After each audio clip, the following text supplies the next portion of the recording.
Welcome to the deep dive. Today, we're cracking open the August 2025 Fox-Davidson report. We're going to be looking specifically at the high-stakes world of prime central London property, the PCL market. Right. And our mission today is pretty straightforward. We want to understand this shift everyone's talking about.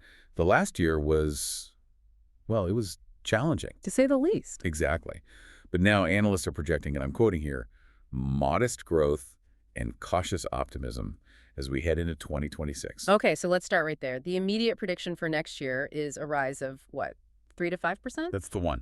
I mean, given the volatility we've seen, that sounds incredibly conservative for London's luxury market. Why such restraint? It's all about stabilization.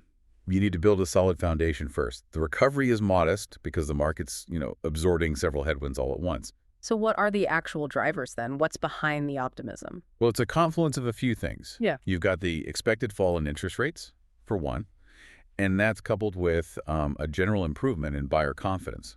And taxes. I assume taxes are a big part of the PCL picture. Always. You just can't ignore the anticipated changes in tax policies. We're talking specifically about those stamp duty surcharges. Right. The extra taxes on second homes or for foreign buyers. Exactly. Any little tweak there immediately impacts demand in this, this very high-end segment of the market. And speaking of policy, the report really flags the upcoming autumn budget as a policy wildcard.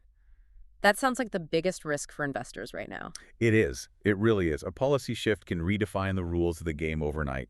So yeah, investors are being warned to watch that budget announcement more closely than any other economic indicator. Okay, hang on a second, though. If the market is so cautious, how do we explain this next figure? The report says July 2025 saw the highest number of sales agreed for that month since 2020. That seems to fly in the face of caution.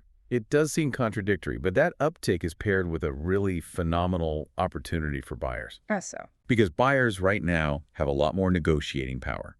We're seeing the average discount from the initial asking price hovering around 8 to 9%. Wow. The report literally calls this some of the best value seen in recent years. So buyers are walking in with some serious leverage, even in places like Mayfair or Belgravia. Serious leverage. And none of this happens in a vacuum. A lot of this activity is propped up by international capital. The weak pound is still a huge magnet for foreign investment. Still making up a huge chunk of sales. Over 50% in these affluent central areas. It provides a really consistent demand floor that you just don't see elsewhere. So that international demand is the pillar holding up the long-term view. Let's shift to that now. If we look further out to 2029, the picture changes quite a bit. Oh, it changes dramatically. Yeah. The long-term forecast is for PCL to see cumulative price growth of somewhere between 18 and 21% by 2029. 18 to 21%, that sounds impressive, but how robust is that projection? Long-term forecasts can be temperamental. It's grounded in some pretty fundamental forces that are fairly unique to London. For a bit of context, the mainstream Greater London market is projected to grow less, or like 15.3% over that same period. Okay, so PCL is expected to outperform. Why? It's really underpinned by three things. The ongoing housing supply shortage, which isn't going away, that strong international demand we just talked about, and of course London's enduring status as a global financial hub. So what it boils down to is a balancing act. You've got these short-term headwinds like affordability and policy changes on one side. Right. And on the other, these powerful, sort of immovable, long-term growth drivers. The main takeaway seems to be that PCL is finally thawing out and moving into a period of steady, if modest, growth. Precisely.